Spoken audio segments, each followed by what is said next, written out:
The world doesn't just run on money, it runs on power. Richard Sterling thought he had both. He was a self-made millionaire, and he'd just traded in his quiet, elegant wife Elara for a superstar model.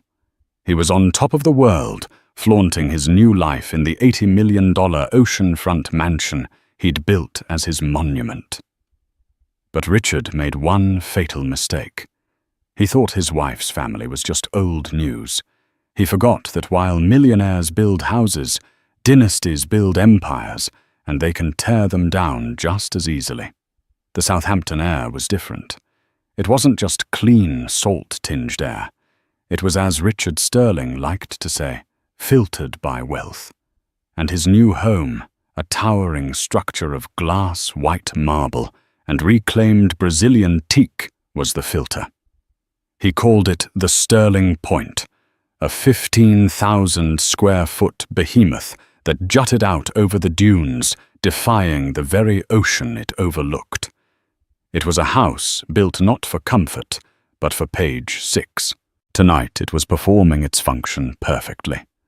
The terrace was packed with a curated slice of New York's elite. Tech billionaires clinked glasses with fashion editors. A US senator was laughing too loudly by the infinity pool. And at the center of it all, holding court, was Richard. "It's not just a house," he was booming his voice, a practiced baritone that carried over the lounge music. He wore a custom Brioni suit, unbuttoned, no tie. "It's a statement. You don't buy a view like this. You earn it." His wife Elara stood near the edge of the terrace, holding a glass of Sancerre she hadn't sipped. She was watching him, not with the adoration he craved, but with the quiet, anthropological curiosity she usually reserved for the 17th century Dutch paintings she curated. Elara was a Vance. The Vances didn't make statements. They were the statement. They owned the banks that held the loans for the buildings that men like Richard built. They owned the land under the museums. They were a dynasty, and Elara was their quiet, almost forgotten scion. She wore a simple sleeveless navy dress by the row. Her only jewelry was a thin platinum watch, her grandmother's. She was, as Richard often complained, aggressively understated. "He's impressive, your husband." A voice slid in next to her. Elara turned. It was Isabella Monet. The Isabella Monet. The 22-year-old face of Gucci Prada and 1,000 magazine covers. She was 6 feet tall before heels poured into a metallic gold dress that seemed sprayed onto her skin. She was an event, a spectacle. "Richard is driven," Elara replied, her voice soft. "Driven. He's a hurricane." Isabella laughed, her eyes scanning the crowd. "He wants everyone to look at him. And you just want to disappear, don't you?" Elara felt a cold prickle. "I'm not here to be looked at. I'm here to support Richard." "That's sweet." Isabella's smile was a perfect white carnivorous thing. "But honey, in this world, if you're not being looked at, you're invisible. And if you're invisible..." She let the sentence hang, taking a long, slow drag from a forbidden cigarette. Her eyes weren't on Elara. They were on Richard, who had just spotted her. He broke off his conversation mid-sentence, his politician's smile shifting into something more primal. He began to move through the crowd toward them, a shark sensing blood. "Elara, darling," he said, arriving and placing a possessive hand on the small of her back. But his eyes devoured Isabella. "I see you've met the guest of honor. Isabella, you made it." "Richard, what a house," Isabella purred, touching his lapel. "It's so big." "I build things to last," he said, his chest puffing out. "Do you?" Isabella's gaze flicked to Elara, then back to Richard.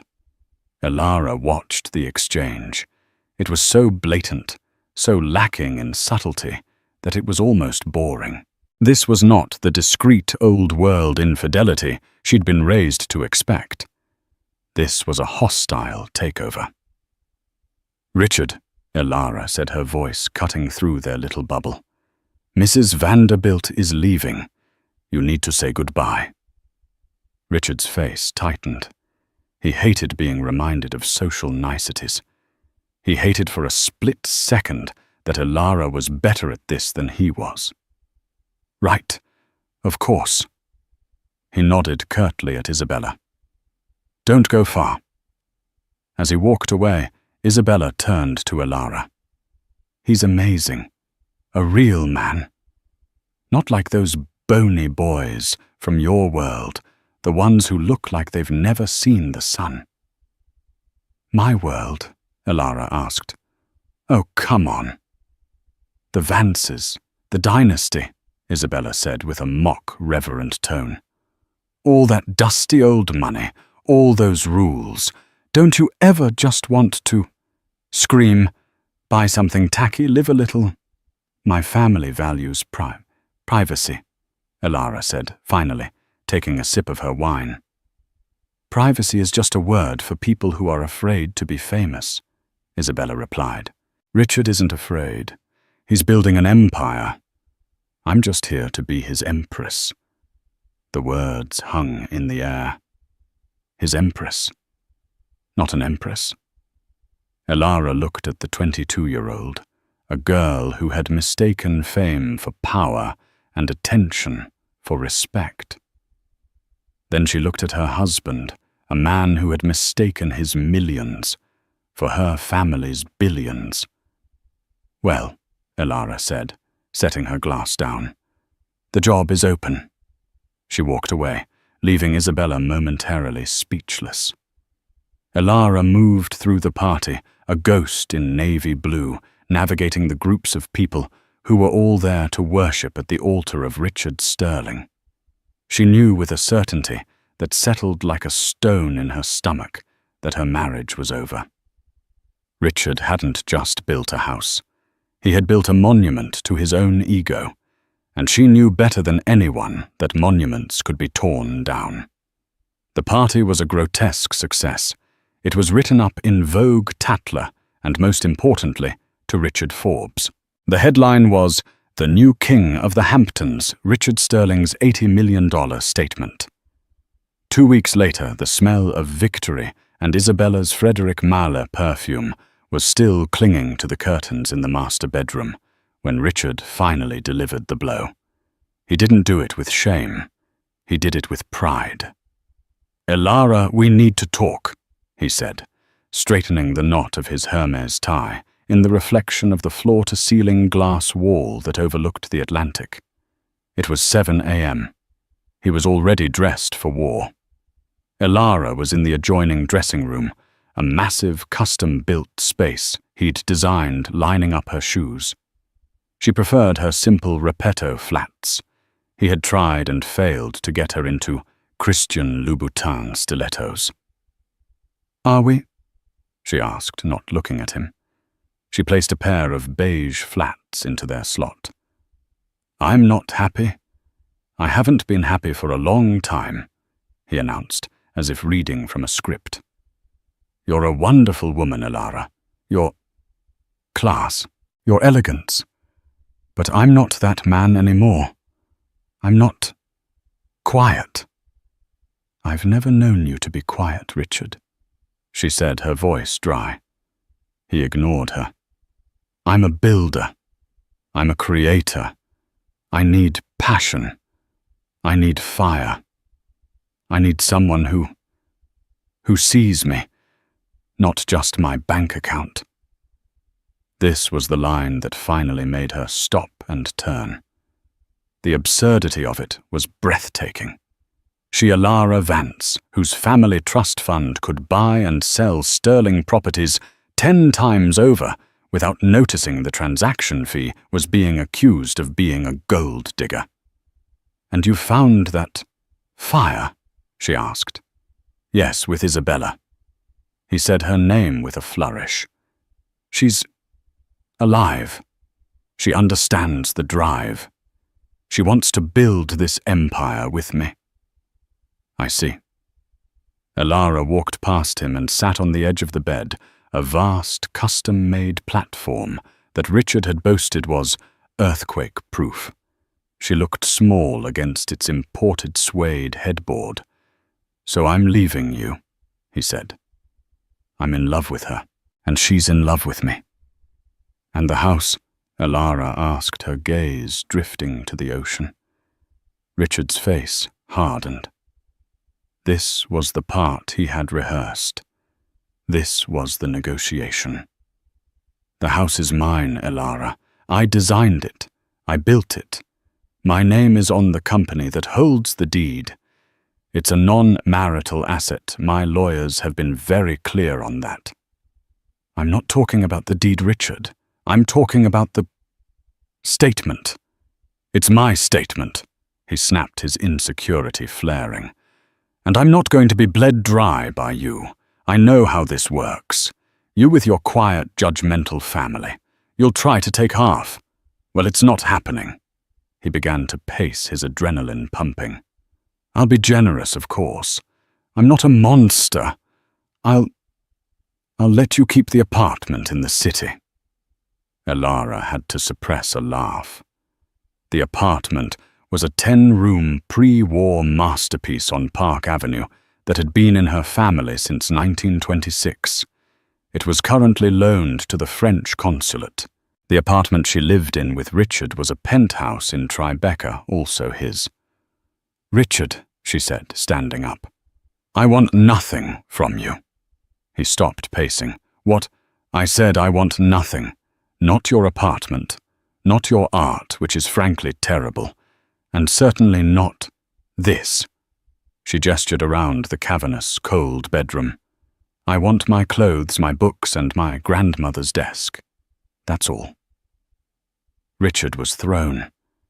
This wasn't in the script. He was prepared for a fight, for tears, for screaming. He was not prepared for indifference. It enraged him. You can't be serious," he stammered. "What will you do? Where will you go? Run back to your dusty old uncle? My dusty old uncle, as you call him, is Julian Vance. And yes, I'll be staying at the family home on 72nd Street until my own place is prepared." "Your own place? What place I've been paying for your life for 10 years. "Elara," he shouted. This was his truth, the one he had constructed. He, the self-made man, had rescued her from a boring life of inherited privilege. Elara finally looked at him, and for the first time, Richard saw the Vance in her eyes. It wasn't fire, it was ice. "Richard, do you have any idea who I am?" she asked, her voice dangerously quiet. "You married a Vance. You were so blinded by the prestige of the name that you never once bothered to look at the ledger. You think you have money, you have debt, you have leverage, you have a brand built on perception. My family, we have assets. We don't build houses on sand, Richard. We own the sand." He was stunned into silence. "You've been, what, tolerating me?" He whispered the insult, landing like a physical blow. "I've been amused by you," she corrected. "But the amusement has worn off. You've become a cliché, a middle-aged man leaving his wife for a model. It's so boring." She walked back into the dressing room. He heard the metallic snick of suitcase latches. "You can't talk to me like that," he roared, following her. "I am Richard Sterling. I built this." "You did?" She agreed, placing a stack of folded cashmere sweaters into a Goyard trunk. "And you will be left with it." I'll ruin you," he threatened, but it sounded weak, childish. "I'll tell page 6 you're a cold, frigid snob." "You'll tell page 6 whatever your new publicist, the one Isabella recommends, tells you to say. It will be a conscious uncoupling, and you will spin it as you being incredibly generous to your estranged wife." "I know the game, Richard. Frankly, I'm relieved I no longer have to play." She zipped the trunk. A car, a discreet black Mercedes S-Class, that was not one of Richard's fleet of Rolls-Royces, was already crunching up the gravel driveway. "You'll regret this, Ilara," he said, his voice cracking. She paused at the door, her trunks already being handled by a driver who looked more like a security agent. "No, Richard, you will." She walked out of the $80 million mansion without a single look back. Richard Sterling stood alone in his glass cathedral, the silence of the house suddenly deafening. He had his mansion, his model, and his empire. He had never felt so small. The divorce proceedings were surgically fast. Just as Ilara had predicted, Richard's team, led by the infamously theatrical divorce lawyer Marty the Shark Klein, was prepared for a war of attrition. Marty, a man who wore diamond pinky rings and snakeskin boots, swaggered into the first and only meeting. Ilara was represented by Mr. Harrison, a man in his late 70s who wore a perpetually disappointed expression and a suit that was probably older than Marty. Harrison's firm had handled the Vance family's affairs since the Roosevelt administration. "Look, Harrison," Marty began, tossing a Mont Blanc pen on the table. "Richard is a very generous man. He's willing to offer, let's call it, a golden parachute. A lump sum, say $5 million. Plus she keeps her baubles. In exchange a full NDA, and she waives all future claims to Sterling properties, marital or otherwise." Mr. Harrison slowly put on his reading glasses. He looked at the paper Marty had slid across the table as if it were something unpleasant he'd found on his shoe. "Mr. Klein," Harrison said, his voice a dry rustle. "My client, Ms. Vance." "Mrs. Sterling," Marty corrected. "Ms. Vance," Harrison repeated with a flicker of steel, "has no interest in Mr. Sterling's generosity. She has, in fact, prepared her own terms." He slid a single sheet of vellum paper across the table. Marty scanned it, his cigar-chomping bravado faltering. He read it again. This is it," he stammered. "A list of furniture, a desk and 12 paintings. She wants no alimony, no stake in the company. No cash settlement. Ms. Vance is not in need of a settlement, Mr. Klein. She simply wants her personal property, which I might add was on loan to the marital home. The paintings are from her private collection. The desk belonged to her great-grandmother." Marty, for the first time in his career, was speechless. He'd come expecting to battle over hedge funds, offshore accounts, and the Southampton property. Instead, he was negotiating over a piece of antique furniture. "But the house," Marty said, recovering. "Richard built it, but she lived there. Community property, we could argue." "You could," Harrison interrupted. "And you would lose. The asset is held by Sterling Point, LLC, a Delaware corporation of which Mr. Sterling is the sole managing partner. It was never co-mingled. My client has no interest in it. She finds the property, and I quote, ostentatiously drafty." Marty was defeated. It was the easiest multi-million-dollar divorce of his life, and it felt like a total loss. He had no leverage. He couldn't even threaten them. "Fine," Marty snapped. "We'll sign." The story hit page 6 48 hours later. Sterling's solo act. Richard Sterling and Ilara Vance split. Sources say the property mogul was incredibly generous as model Isabella Monet moves in. Richard hated that they used her maiden name. He and Isabella were photographed a week later, kissing on a yacht in St. Bart's. Isabella had moved into the Sterling Point and immediately begun her reign. Her first act was to hire a new, trendy interior designer. "This place is so cold," she complained, running her hand over the minimalist Italian marble. "It needs life. It needs me." Elara's muted museum-quality neutrals were ripped out. Walls were painted a glittering, textured gold. Animal print rugs were thrown over the white oak floors. A 20-foot-tall portrait of Isabella nude and draped in vulgari snakes was commissioned for the main atrium. Richard, high on the fumes of his new life, approved every expense. The redecoration cost $3 million. The parties were constant.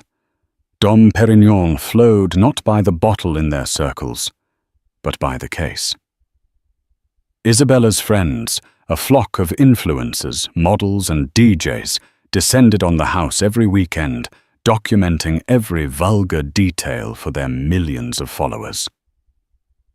"See," Richard would say to his own reflection, his pupils slightly dilated. "This is life. This is passion." Meanwhile, Elara Vance had disappeared. Or rather, she had returned to her world. She'd taken up residence in her family's 6-story limestone townhouse on East 72nd Street, a fortress of quiet old-world power. She wasn't mourning. She was working. Her days were spent in the climate-controlled archives of her family's private art foundation. She was planning, not revenge. Revenge was so messy. Elara was planning a correction, a market adjustment. She had lunch with her uncle Julian Vance at Le Bernardin. Julian was a man who spoke in whispers, but whose words could destabilize governments. He was the patriarch, the true head of the Vance dynasty. "You're well, Elara?" he asked, tasting his wine. "I'm very well, Uncle Julian." "This person, Sterling, he was indiscreet. He was disrespectful. To you and, by extension, to this family. He's a product of his time," Elara said. "He believes his own press. And Page 6 is a poor substitute for the Wall Street Journal," Julian noted. "He's over-leveraged. His new Dubai project is ambitious. Ambitious. He's financed it with junk bonds and handshake deals with questionable partners," Julian said. "He needs a massive infusion of capital in the next 6 months or the entire tower of cards collapses." Elara was silent, sipping her water. "He's exposed," Julian continued. "He thinks that house in Southampton is his fortress. He doesn't realize it's his primary liability. The upkeep alone is astronomical, and his new companion has famously expensive taste." "She does," Elara agreed. "A man who builds his house on sand," Julian mused. "Sooner or later the tide comes in. Tell me, Elara, that house, did you ever like it?" Elara thought for a moment. "I liked the view. The land is significant. The house itself is an insult to architecture." Julian Vance nodded slowly, a small, cold smile touching his lips. "Significant land? Yes, it is." He signaled for the check. "I'm glad you're back, Elara. It's time to get back to the family business." The next 6 months were a blur of golden, glorious, expensive chaos for Richard Sterling. Life with Isabella was a non-stop performance. It was fashion weeks in Milan, F1 in Monaco, and impromptu trips to Tokyo to buy rare Rolex watches. Richard was funding a lifestyle not just for one person, but for Isabella's entire 15-person entourage. You have to spend money to make money. Baby, she'd shout over the music in a club, ordering another $25,000 bottle of Ace of Spades, champagne, to be sprayed over the crowd. Richard, caught in the undertow of her youth and fame, would just laugh and sign the bill. But back in New York, the numbers weren't working. The Sterling Tower in Dubai, his legacy project, was in trouble. He was at his desk in his sleek Manhattan office, a glass box overlooking Central Park. His assistant, Greg, a nervous young man who lived in terror of him, was reading the latest report. "Sir, the Al-Jamil family. They've pulled their second-round funding," Greg stammered, afraid to make eye contact. "What pulled it?" "Pulled it. They promised me that 200 million. I had dinner with the sheikh." Richard roared, slamming his fist on his desk. They said they were re-evaluating their international real estate exposure. Sir, their banker. It's the Vance Trust." Richard froze. Vance.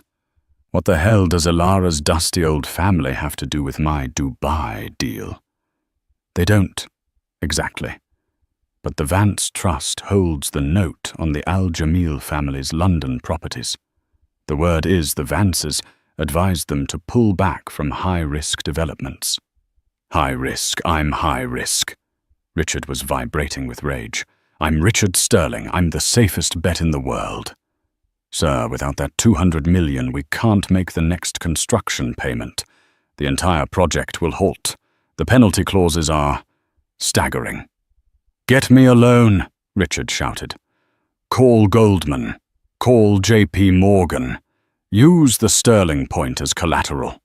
It's worth 80 million easy. I'll get 40 million by tomorrow." Greg looked even sicker. "Sir, I tried. Both banks. They've declined. Declined. My credit is flawless. They said the asset is too specialized, a single-owner trophy home. They said its valuation is subjective. And, sir, our company's debt-to-liquid asset ratio is too high. Too high. It's high because I'm building things you can't build without debt." But he knew what it meant. The banks were spooked. That dusty old Vance name, whispered in the right boardroom, carried more weight than all his Forbes covers combined. The Vances didn't have to do anything. They just had to suggest. They were the house, and he was just a gambler on a losing streak. He flew back to Southampton that night in his helicopter, his stomach in knots. He was $200 million short. He was burning through his personal cash at a rate of $1 million a week just to keep Isabella happy. He landed on the helipad of his mansion to find a full-scale rave in progress. A famous DJ was set up by the pool. There were at least 300 people on his lawn. He stormed into the house, finding Isabella dancing on a custom-made marble table, a magnum of tequila in her hand. "Isabella! What the hell is this?" he screamed, grabbing her arm. "It's a party, baby! Lighten up!" she shrieked, clearly drunk. "I'm celebrating my new Vogue cover. I don't care about your damn cover. We have to stop this, the spending, all these leeches." He gestured at her friends. Isabella's face turned from joy to a cold reptilian fury in an instant. She jumped off the table. "Leeches. These are my friends. This is my career. This is the life you promised me. Don't you dare come in here and try to be boring. Don't be her hurt Elara. Your boring, frigid old wife. Is that what you want? To go back to her because I can be on a plane to Paris in an hour. Richard, there are a dozen billionaires who would beg to pay for my parties." The threat was clear. The passion and fire he'd left his wife for was entirely conditional. It was a transaction. He was paying for the experience of being with Isabella Monet, and he had just missed a payment. No baby, of course. Not. He stammered, his anger deflating into panic. He couldn't lose her.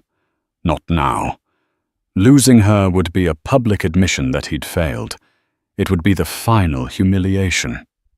I'm just stressed. The Dubai project. Ugh, business. She scoffed, rolling her eyes. Don't be so needy, Richard. Go get a drink. She turned her back on him and cranked the music louder. Richard stood there, invisible in his own home, surrounded by strangers, the music pulsing like a migraine. He was hemorrhaging money from every direction. The $80 million mansion suddenly felt like a tomb. He had to get liquid. He had to get it now. Greg, he barked into his phone, walking to a quiet corner of the estate. Put the house on the market. Tomorrow. Sir. The Sterling Point. Yes. Are you deaf? But be discreet. I don't want a for sale sign. I want an off-market listing. Target Russian oligarchs, Chinese billionaires, someone who wants a trophy and will pay cash. Price $85 million. Not a penny less. He hung up. He looked at the house, lit up against the night sky, pulsing with music he hated. It was his greatest triumph, and now he had to sell it to pay for the supermodel who was ignoring him. The irony was so bitter he could barely breathe. Elara Vance, meanwhile, was having a renaissance. She had done something no Vance had done in 50 years. She'd opened a public-facing business. It was a small 3-story gallery in Chelsea called Vance Contemporary. It was an instant, staggering success. Not because it was flashy, but because it was the opposite. The opening night featured no celebrities, no DJs, no paparazzi. It featured 4 unknown painters, a string quartet playing Shostakovich and Elara herself in a simple black dress passionately explaining the brushwork of a young artist from Belgium. The New York Times art critic, a notoriously difficult man named Harrison Dubois, wrote a 2-page spread. For years, he wrote, "Art has become a commodity, a plaything for the new money investor." With Vance Contemporary, Elara. Vance has done the impossible. She has made art again. She is without question the most important new voice in the art world. She has the one thing the market flippers lack: taste. Collectors, museums, and old money patrons flocked to her. She was the new arbiter of class. In leaving Richard, she hadn't become invisible. She had become essential. She was photographed at museum galas, not as a +1, but as the guest of honor. Richard saw the articles. He saw the pictures of Elara looking serene, intelligent, and powerful, surrounded by people who wouldn't return his calls. He'd scroll through them, his knuckles white, then switch to Isabella's Instagram, which was full of selfies in bikinis and videos of her drunk at 3 a.m. He had traded a Rolex for a Swatch, and the world knew it. His professional life was unraveling just as fast. The listing for the Sterling Point was a disaster. The discreet off-market offering had of course been leaked to the New York Post. Sterling's point of no return. Mogul's $85 million palace on the block as Dubai project stalls. The story cast a pall over his company. Suddenly contractors were demanding payment up front. Lenders were calling in minor debts, the sharks were circling, and the house wouldn't sell. "What do you mean, no offers?" Richard bellowed at the high-end broker. "It's the most famous house in the Hamptons." "Famous, yes," the broker, A sleek woman named Samantha said coolly. "But it's a very specific taste, Richard. The gold leaf walls, the nightclub-grade sound system. It's not what the current market wants. The current market wants, well, frankly, they want what Elara Vance has. Quiet, timeless, old-world charm." "It's a monument," he insisted. "Monuments are for history books. People want homes." He was trapped. He couldn't lower the price. It would be an admission of desperation. He couldn't not sell because the Dubai penalties were mounting, and Isabella had just discovered a passion for haute couture gowns, which she wore once and then discarded. He was sitting in his office, his head in his hands, when Greg knocked. "Sir, there's an offer. On the house." Richard shot up. "Who? How much was it, the Russian?" "No, sir. It's an LLC, a domestic corporation based in Delaware. It's called Arrowhead Holdings." Arrowhead, never heard of them. "What's the offer?" They're offering full asking price, $85 million. Richard stared.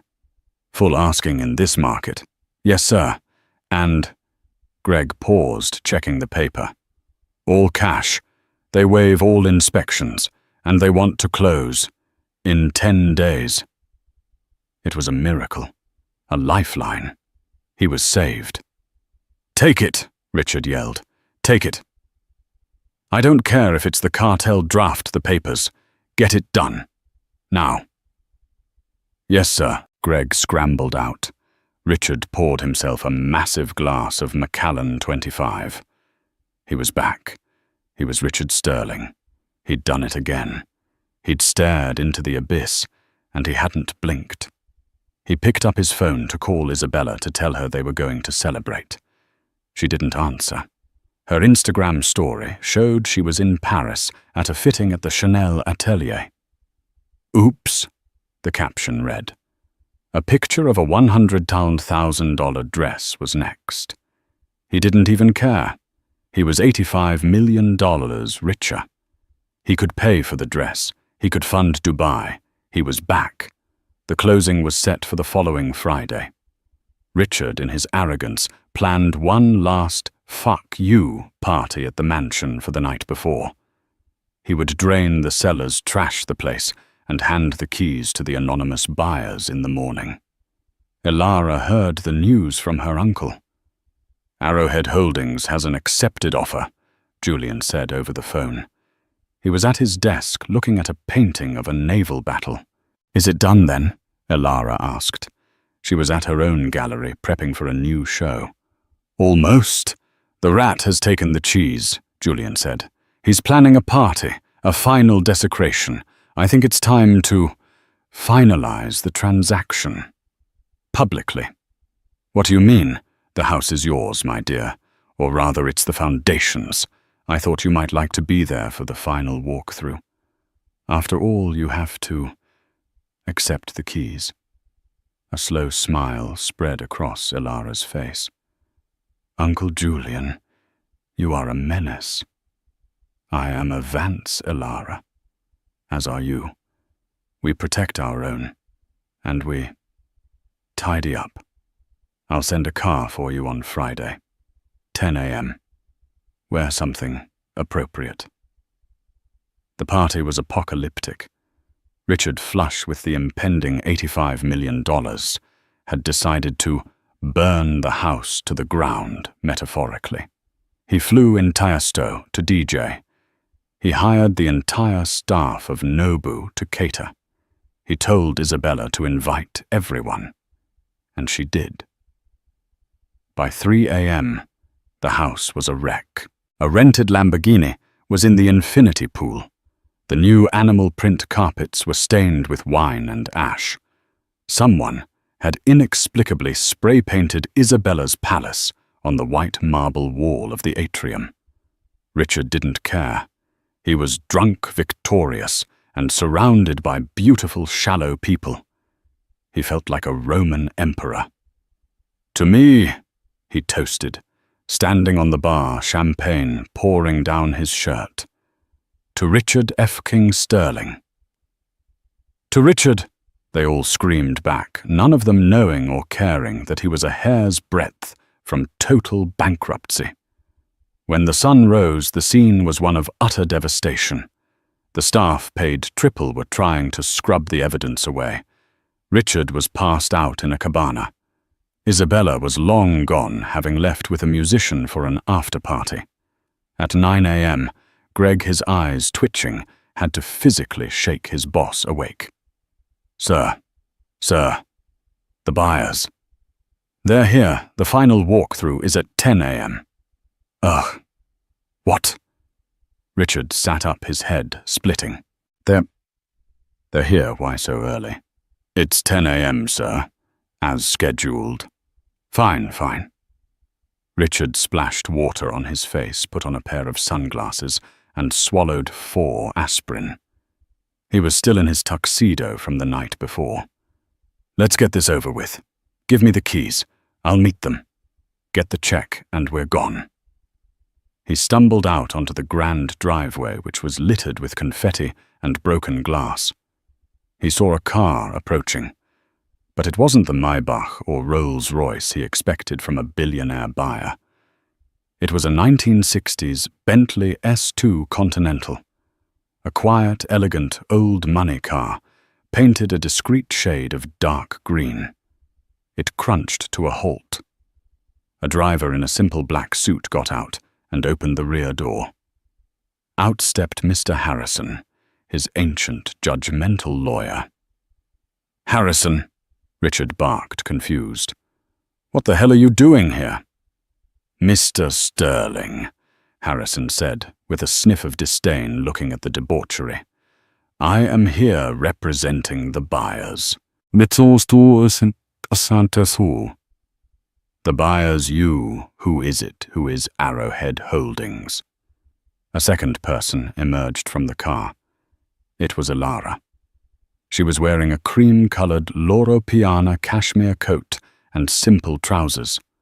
Her hair was pulled back. She looked calm, rested, and utterly in control. She looked at the house, at the graffiti, at the hungover state of her ex-husband, and her expression didn't flicker.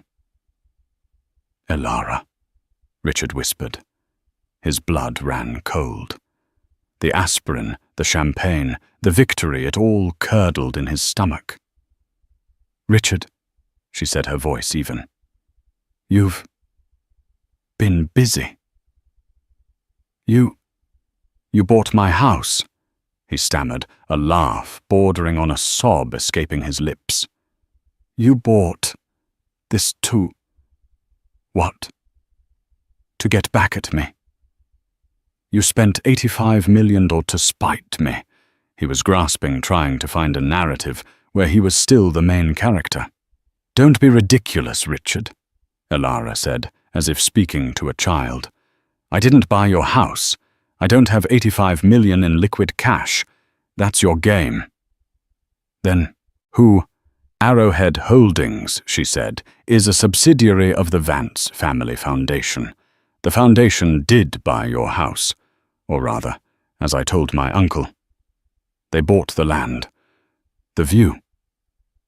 Richard's mind was failing to compute. The foundation. A charity. What does a charity want with a mansion? Oh, they don't, Elara said. She walked past him towards the front door, which was hanging slightly off one hinge. They have no use for the house at all. I don't understand, Richard said, following her, panic rising in his throat. The foundation, Elara explained, stopping in the atrium and looking up at the grotesque spray-painted graffiti, is in the process of building the new Vance Wing for the New York Museum of Modern Art, a project that unfortunately was delayed by an investor who defaulted on his pledge. She looked at him. He was that investor. He'd pledged $50 million to the museum to get his name on a wall and had quietly defaulted 3 months ago. The foundation, she continued, has decided to liquidate some of its less essential real estate holdings to fund the wing themselves. For instance, this incredibly valuable plot of land in Southampton. Liquidate, you just bought it. Yes, an acquisition and a liquidation, Elara said. We've already resold it. Richard's world tilted. Resold it. To who, for how much? We sold it to the developer who owns the adjacent 3 properties. He's been trying to acquire this land for a decade to build his new golf course. He paid $95 million. The $10 million profit will be a lovely donation to the foundation. $95 million? Richard's knees felt weak. He'd been so desperate he'd sold to the first offer, not even realizing he'd left $10 million on the table. But the house. Oh, the developer. He hates the house too, Elara said. He's tearing it down. The demolition crew arrives at noon. Richard physically recoiled. Tearing it down? My house. My masterpiece. It's not a masterpiece, Richard. It's a badly built nightclub with a plumbing problem. The demolition, she added, checking her watch, is in 1 hour. This was the final blow. It wasn't just a sale. It wasn't revenge. It was erasure. He wasn't even a footnote. He was a mistake that was being bulldozed. But why? He whispered, sinking onto a ruined velvet ottoman. Why? You, Elara. Why do this to me? Elara turned to him, and the ice was back. Do this to you, Richard. You seem to be under the impression that this was about you. It wasn't. You defaulted on the Al-Jamil loan. My uncle's bank held the note. You defaulted on your pledge to the museum. My family chairs the museum. You weren't a rival, Richard. You were a mess. We were simply tidying up. This was just business. Business, he repeated numbly. Yes, you taught me that. You said your money was real and my family was dusty. You just forgot something. Dust settles, but it never goes away. The Vance dynasty was here 100 years before you, and it will be here 100 years after you're gone. Mr. Harrison stepped forward.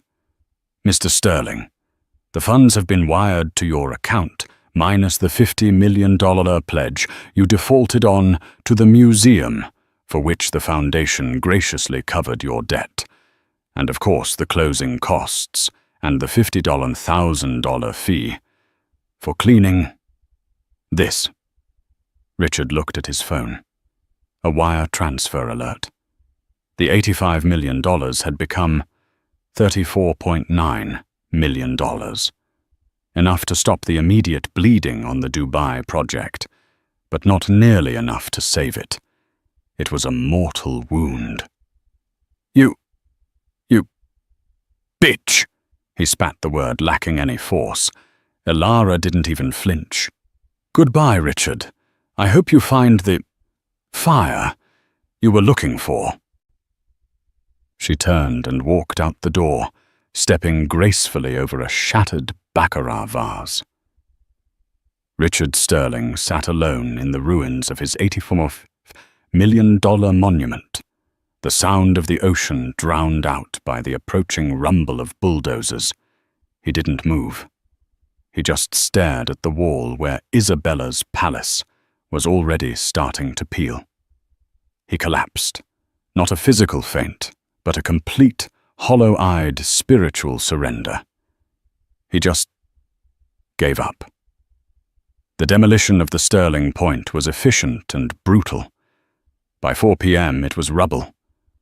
By the end of the week, the land was flat as if the house had never existed. The Post ran a single snarky headline, Sterling's house flip, flops, Vance family, tears down tacky mansion. The public humiliation was total. Richard Sterling was radioactive. The $35 million he'd cleared was vaporized in 2 weeks, eaten by penalty fees from Dubai and the avalanche of creditors who, seeing the news, demanded their money now. He tried to call Isabella. She was in Milan, and her phone went straight to voicemail. He texted her, "I'm in trouble, baby. I need you."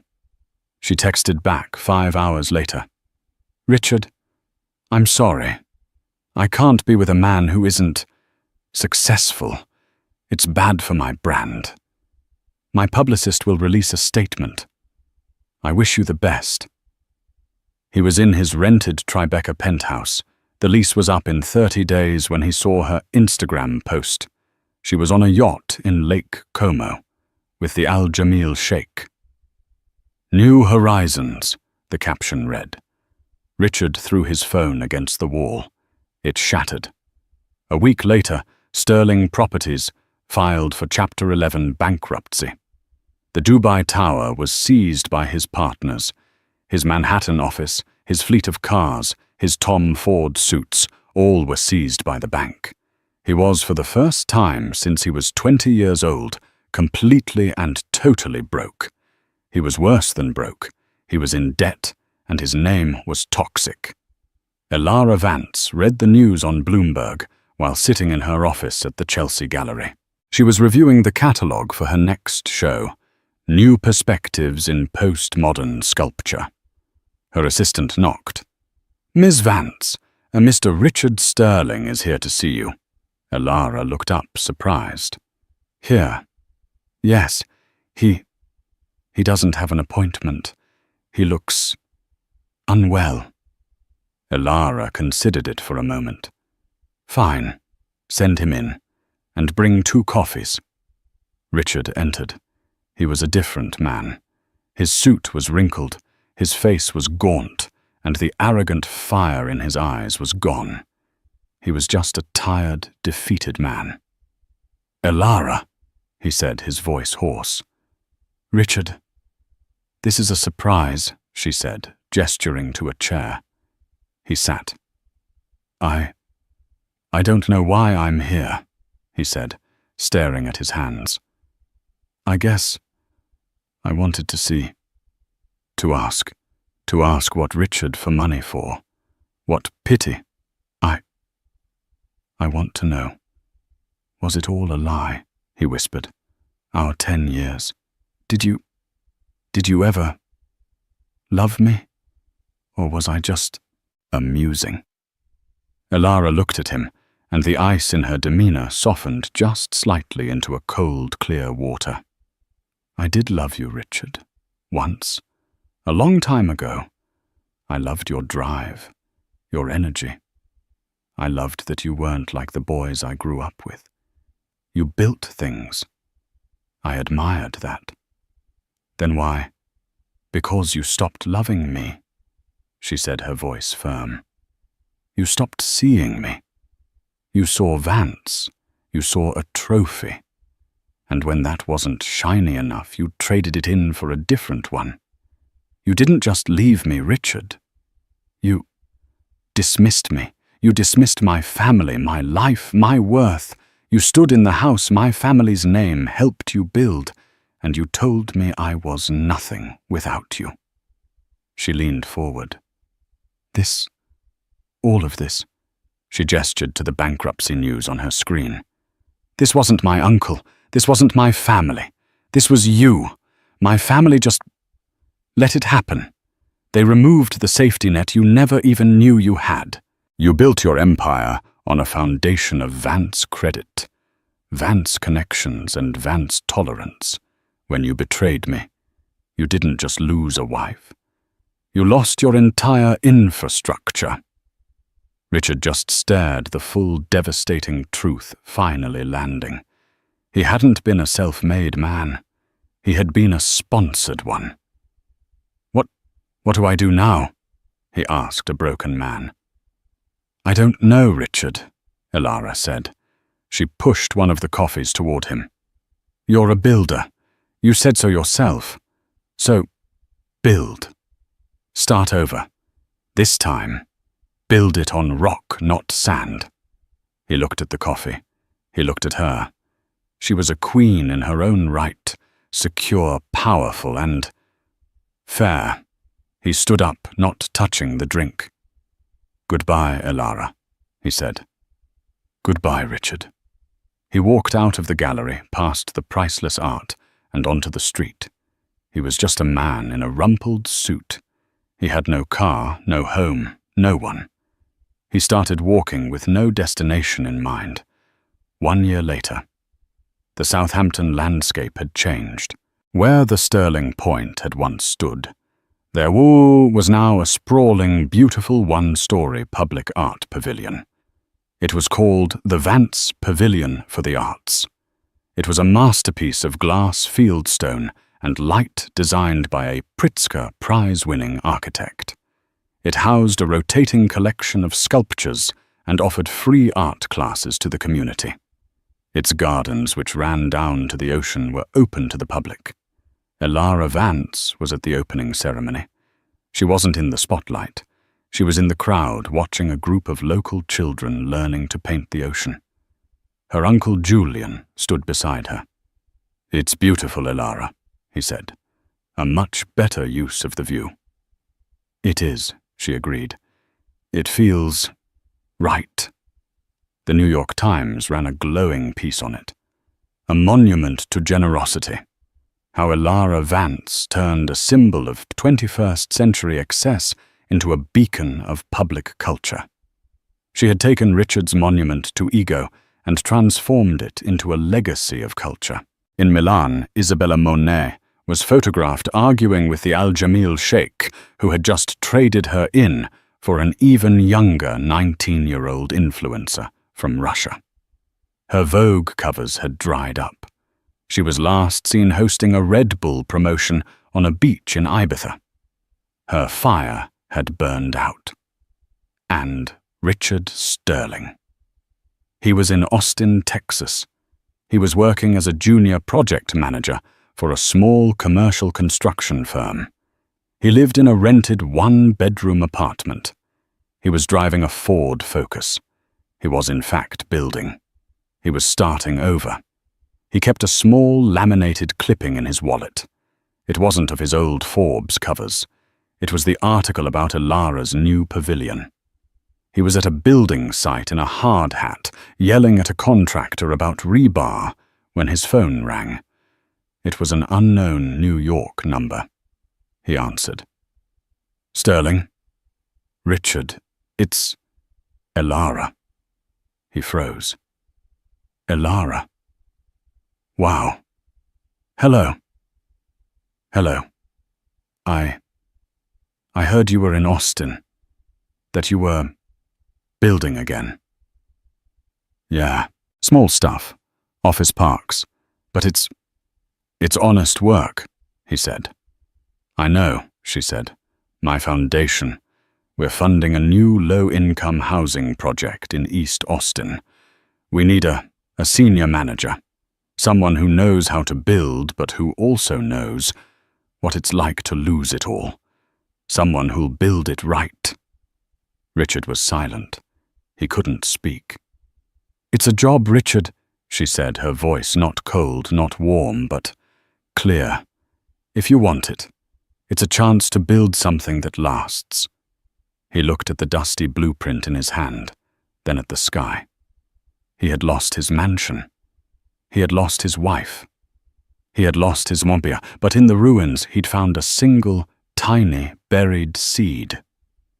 "Yes," he said, his voice thick. "Elara. Yes, I'd like that." She had bought his mansion. She had torn it down. And in doing so, she had given him the one thing his millions could never buy a chance at redemption. Thank you for watching this story. We see so often in life that the loudest person in the room is often the weakest. Richard Sterling built his entire life on the idea of power, but Elara Vance wielded the reality of it. She didn't have to scream. She just had to wait. She knew that true power true legacy isn't about what you own. It's about what you can build, what you can give, and what you're willing to protect. What did you think of Ilara's ultimate move? Was it cold-blooded revenge, or was it simply the consequences of Richard's own actions? Let us know your thoughts in the comments below. If you enjoyed this story and want more tales of drama justice and the powerful lessons of life, please make sure to like this video. Share it with someone who needs to see it, and subscribe to our channel for new stories every week.